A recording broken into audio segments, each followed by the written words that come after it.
Hello les fortunés, comment ça va? Ça va très bien, j'espère, parce que moi, je pète pas la forme. Je suis arrivée. N'en déplaise, j'ai une petite pépite à partager avec vous. Le genre d'homme qu'il faut éviter en Occident si tu veux faire fortune. Ma fortunée, ça c'est la cuisine des femmes, on veut pas les hommes ici. Bon, on peut aussi avoir les hommes si vous voulez changer ou vous améliorer ou vous reconforter dans votre position. Parce que je vois beaucoup de femmes échouer. J'ai vu une amie très proche à moi échouer. Dans ce... Bon, c'était juste une phase, c'était juste une bataille qu'elle avait perdue. Après, elle s'est remise. Mais il y a des hommes à éviter parce que franchement, la première fortune, c'est la fortune privée. Quand je dis privée, je ne parle pas de la famille qui t'a enrichi. Je parle de la personne avec qui tu partages ta vie. La personne avec qui tu fais chemin. Ton compagnon de bataille, de galère, de célébration, de... Je sais pas. D'autres personnes, c'est très important. On a tendance à simplifier ça, mais l'argent se gagne ou se perd en famille. Du coup, j'ai un type d'homme que tu dois absolument éviter. Un homme paresseux. Quand je dis paresseux, c'est dans la mesure où ça dit, tu as l'impression qu'il fait juste le minimum. S'il était né, il était femme là, c'est que franchement, il se retrouve en route, il est en train de vendre, voilà, comme on dit, le piment. Il faut fuir les hommes paresseux. Deuxième truc, il faut fuir les hommes trop ambitieux. Je n'ai pas dit ambitieux, l'ambition est bien. Mais ici, il faut que ce soit dosé. Parce que quand il est trop ambitieux, là, ça dit qu'il va réfléchir. Est-ce qu'on part en vacances avec cet argent-là, je dois investir quelque part? Non, je vais au pays tout seul. C'est-à-dire, trop d'ambition, là, franchement, ça le bouffe. Il est seulement travail, il n'arrive pas à mettre pour ses... Il s'esclavagise soi-même parce qu'on peut être l'esclave de ses ambitions. On peut avoir placé la barre trop haute et on ne privilégie plus la famille. Parce qu'il faut, après tout, il faut savoir pourquoi est-ce qu'on fait ça, n'est-ce pas? Donc, il y a ça. Un homme paresseux, un homme trop ambitieux. Et puis, le plus important, un homme matérialiste. Il y a un truc, les femmes, vous sous-estimez, vous pensez que vous aimez l'argent. Oh, la femme est matérialiste, la femme aime le dos du carburant, la femme aime la voiture. C'est faux. Il n'y a pas quelqu'un qui aime l'argent sur cette terre plus qu'un homme. Essaye d'être avec un gars, tu te mets à travailler. Vous étiez ensemble à marier, il a travaillé 5 ans, il gérait tout. Il ne t'a jamais montré sa fiche de paye. Toi, tu commences à travailler le 1er du mois passé là. Déjà, il a lu ton contrat. Peut-être que tu as signé le contrat là sans savoir. Lui, il a lu ce contrat, il sait combien. Ta fiche de paye, c'est lui qui ouvre l'enveloppe. Même quand il ne devrait même pas l'ouvrir. Si c'est électronique maintenant, comme c'est maintenant électronique là, il veut l'avoir. Toi, tu as fait 5 ans là, tu n'as pas ressenti le besoin de partager cette partie de ta vie avec moi. Mais all of a sudden, comme c'est moi qui travaille maintenant là, tu veux... Laisse-moi aussi mes 5 ans, chérie. Laisse-moi mes 5 ans. Laisse-moi mes 5 ans et puis ce que je vais mettre dans ta main, tu vas prendre. Et si tu ne déposes pas la fiche de paye là, c'est la famille qu'on a appelée. Oh, elle est montée. On fait les vidéos en route, on te filme. Oh, ton argent passe seulement au pays. Oh, tu dois faire 50%. Laissez-moi d'abord les gens jouir du fruit de leur travail. Il t'a fait le tableau Excel de tes dépenses. Quand tu travailles, tu gères ton argent 1, 2, 3 ans là d'abord, seul là, un couloir, une place là. C'est autre chose. Quand l'argent vient te trouver dans le couple et puis tu es un homme qui ne te laisse même pas souffler, il faut fuir ces hommes matérialistes. Les hommes qui, et je le dis ici, parce que vous n'allez pas m'aimer ce que je vais dire, qui sont derrière les allocations. Ils connaissent tous les plans.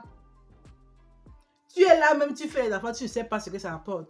Tu es là, tu signes le mariage, tu penses qu'il m'aime, il veut me, alors qu'il est là, il calcule les avantages fiscaux. Les hommes qui maîtrisent toutes les allocations plus que les femmes là. Il faut fuir ces hommes-là. Parce qu'il va tout faire pour que tu restes accroché aux miettes. Moi, je dis bien, ce sont les miettes.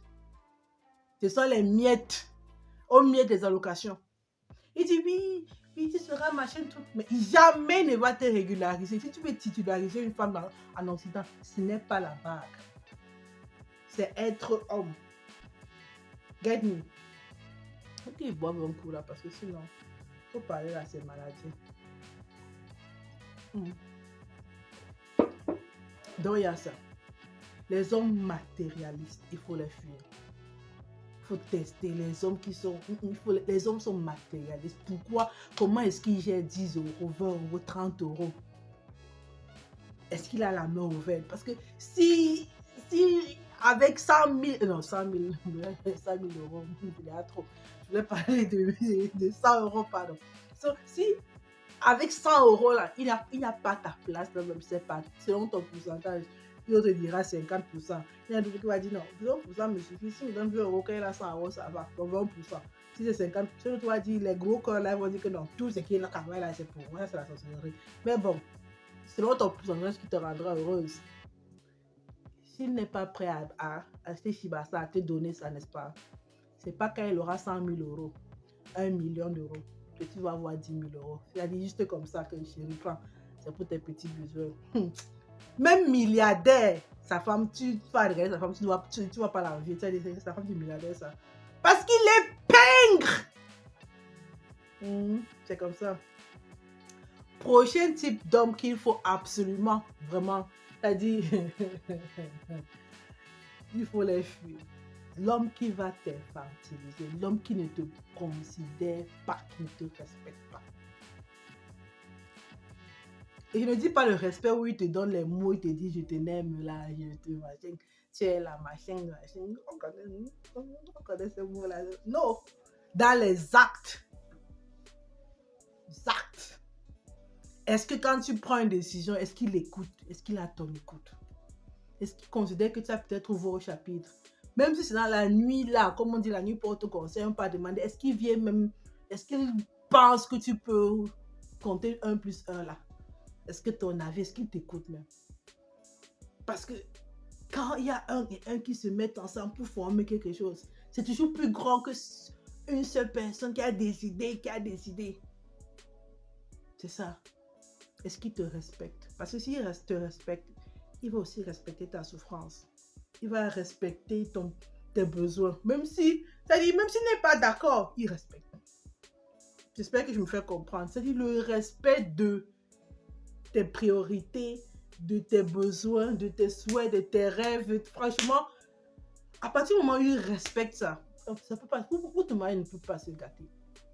Parce que l'amour là, on sous-estime l'amour. L'amour n'a vraiment rien à toucher dans le mariage. C'est nice to have. Si vous vous aimez, c'est bien. Mais si vous vous respectez, c'est mieux. Parole de romantique. Tous les films à l'eau de rose, c'est moi, je les regarde, mais je le dis. L'amour n'a rien à chercher dans le mariage. Pour un bon fonctionnement d'un bon mariage, c'est le respect. Prochain type d'homme que tu dois absolument éviter en Occident si tu veux faire fortune. Si tu veux faire fortune en Occident, ma chérie, ce genre d'hommes, il faut les éviter. Celui qui aime soulever le coude là. Là. Il ne peut pas avoir une fête passée. C'est-à-dire qu'il est resté dans sa période de puberté. C'est-à-dire, ça a l'impression que franchement, les 15 ans de la période de 15-25 ans, là, il n'a jamais traversé ça. Il est dans ça. Subitement. Et certainement, il va quitter de 15-25 ans là. Il va rentrer le middle crisis, 45-55 ans. C'est là il va rentrer. Les autres 15 années là où franchement, on est en train on est en train de se souder, de fondre ensemble. Lui, il a évité. Les pubères attardis là, mais qui ont des titres d'ingénieur, de je ne sais pas quoi, qui ont ils vont te dire les papiers, je t'ai fait venir, je t'ai épousé, je suis l'homme. Il ne rate pas une fête. Et tu vas aller voir tout le temps avec les caméras partout en train de filmer. Ceux qui veulent être stars là, oui, il faut éviter. Je sais qu'au départ, c'est bien, le charisme. Oh! Ce genre de mec, il a le charisme. Quand il go à la fête, là, il te fait un vieux de rêve. Tu dis, oh, le goût de ça. Mais il faut l'éviter.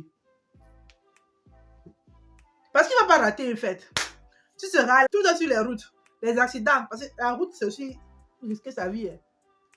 Tout le temps, les fêtes. Il faut les éviter.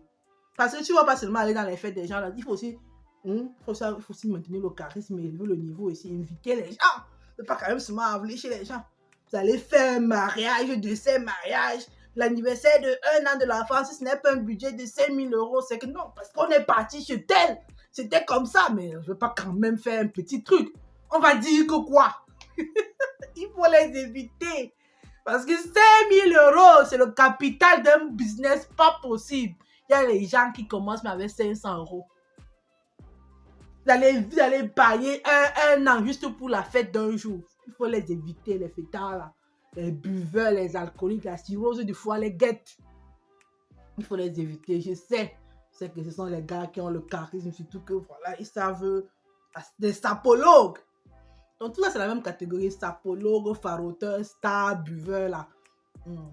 Si tu veux faire fortune, là, il faut les mettre de côté. C'est bien de ça quand tu vas à la fête, tu les regardes, tu les ambiances. Dernier type d'homme qu'il faut éviter. J'ai arrêté la caméra pour tousser, mais ça fait que revenir. Je sais que là, ce serait un peu contradictoire, ou pas contradictoire, mais voilà, tout le monde ne sera pas d'accord. Mais je me base sur une blague d'une de mes cousines qu'elle aimait trop faire. Elle disait, oh, elle aimerait se marier à un homme qui a peut-être sa mère, mais un orphelin de père, de mère et de soeur. Il n'a donc tout le côté des femmes là, des belles soeurs, des cousines, des soeurs, il n'a pas. Juste parce qu'en fait, elle voulait éviter ce conflit de la belle famille qui a trop gros chapitre dans votre couple. Ce sont les fils à maman en fait. C'est même pas en tant que tel s'il a de la famille. C'est plutôt quelqu'un qui ne sait pas mettre les gens à leur place. Fils à maman, où tous vos problèmes se retrouvent dans la belle famille. Quand il dit même problème, ce sont des petits désaccords qui en réalité font partie de l'architecture d'un couple. C'est normal qu'il y ait, je ne dis pas que vous vous parlez tous les jours, mais que tu sois deux personnes différentes. Éducation, background, vous ne pouvez pas être des clones. Donc c'est normal que, voilà, vous essayez de vous... Et c'est ça les petits désaccords. Voilà. Tu apprends de lui, il apprend de toi. C'est mauvais qu'elle ne veut pas apprendre de toi. Parce que c'est lui l'homme qui ne veut pas apprendre de toi. Toi aussi, tu ne veux pas apprendre de lui parce que tu es trop belle. Anyway. Donc, il faut éviter les fils à maman. Et fils à maman, c'est juste pour symboliser ce cordon qui n'est pas vraiment encore coupé, surtout entre lui et le continent. Et franchement, tout petit pépin qui est au pays, c'est lui qui gère. C'est lui qu'on appelle. Et lui, ces gens-là peuvent être créatifs. C'est ta belle-mère qui te dit combien tu dois avoir pour tes besoins. Elle dit, mais tu donnes 100 € par mois, là, elle va faire quoi avec? C'est trop dans ce sens, 5 000, qu'est-ce qu'elle fait avec? Donne-lui 10 € par mois. Non, maman, ici, les choses sont chères. Si j'ai un peu cher de conversation, non, il faut éviter. Qui a toujours l'oreille, en fait, tu as l'impression que vous êtes au moins ces trois dans ce lit. Soit c'est sa belle petite soeur préférée, sa cousine chérie, sa maman chérie. Il y a toujours quelqu'un dans le nom. Il faut éviter. Enfin, il faut éviter. Va d'abord grandir. On te sèvre et tout. Quand tu es prêt à être un homme, un vrai, pas les règles sur l'homme, dans celui. Tout ça, c'est un problème d'immaturité. Il faut éviter les immatures. Sur ce, j'en ai terminé. Si tu as d'autres critères, on se revoit en bas de commentaires. C'était juste pour parler de la petite base privée. Voilà. Si tu veux vraiment faire fortune en Occident. Sur ce, merci d'avoir regardé jusqu'ici. Abonne-toi si tu ne l'as pas encore fait. Mets-moi un like, active la cloche et partage la vidéo. Voilà, pour prévenir ou pour diagnostiquer. Peut-être elle est dans ça, mais elle ne sait pas, pour diagnostiquer. Ou aussi pour demander aux gens de changer. Que Dominique a dit que tu n'es pas le genre de personne qu'on devrait avoir. Et puis laisser aussi le temps à la personne de changer. C'est pas le tic-tac. Donc, on se revoit très prochainement sur la chaîne Fin Fortune, la chaîne par et pour une diaspora qui réussit.